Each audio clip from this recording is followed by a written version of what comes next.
কথায় আছে না, মনের শান্তি বড় শান্তি। তাই তো মনকে শান্ত করার জন্য আমি বড়লোকি মার্কেটে চলে গেলাম। আর বড়লোকি মার্কেটে যেতে হলে তো বড়লোক হওয়া লাগবে। আমি তো অত বড়লোক না, আমি তো গরিব। তাই আমি আমার একটা কিডনি বিক্রি করে চলে গেলাম বড়লোকি মার্কেটে। এখানে এসে তো এখানে চাকচিক্য দেখে আমি তো খুবই বেপরোয়া হয়ে গিয়েছি। কারণ আমি তো আসলে এত চাকচিক্য পছন্দ করি না। আমি অন্ধকার জগতের মানুষ, অন্ধকারটাই বেশি পছন্দ করি। এইদিকে আমার জামাই তো বইয়ের কিডনি বেচা টাকা দিয়ে সে তো পুরা পাগল হয়ে গিয়েছে, কোনটা রেখে কোনটা কিনবে। যদিও আমি কথাগুলো দুষ্টুমি করেই বলতেছি, তারপরও বলে রাখি আমার জামাই এতটাও খারাপ মানুষ না যে আমার কিডনি বিক্রি করা টাকা দিয়ে সে এইরকম রং ঢং করবে। প্রয়োজনে সে আমাকে ভালো রাখার জন্য সে তার কিডনি বিক্রি করে দিবে। লিসেন, আবার এতটাও বোকা না যে কিডনি বিক্রি করে দিবে। আর আমিও এতটা খারাপ মানুষ না যে কিডনি বিক্রি করে জামাইয়ের টাকা দিয়ে রং ঢং করবো। আলহামদুলিল্লাহ, যতটুকু আছে এনাফ। এরপর আমি তো শপিং করতে করতে টায়ার্ড হয়ে গিয়েছি, পারি না সোফাতেই ঘুমিয়ে যাই। আর আমার জামাই তো বলতেছিল আমার তো খিদায় পেট চোচো করতেছে, এখন তো কিছু খেতেই হবে। তাই এখানকার মোমোসটা আমরা ট্রাই করতেছিলাম যে এটা কেমন। তারপর সবাই বলল যে এটা খেতে নাকি অনেক বেশি টেস্টি। এরপর ভাবলাম যে না, আরো এক প্লেটার নেওয়া যায়। তারপর আরো একটা প্লেটার নিলাম।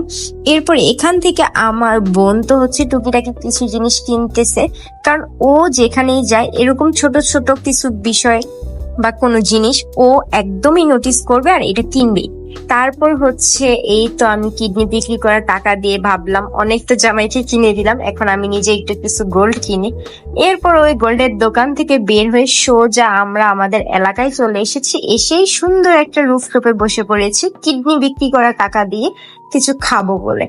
যাই হোক, এরপর এখান থেকে ঘোরাঘুরি করে কিছুক্ষণ মাইন্ডটা ফ্রেশ হওয়ার পরে বসে পড়লাম খাবার খাওয়ার জন্য। আর তারপর আমার জামাই তো দেখলাম খুশি মনে সে এত বড় একটা মেনু কার্ড নিয়ে বসেছে।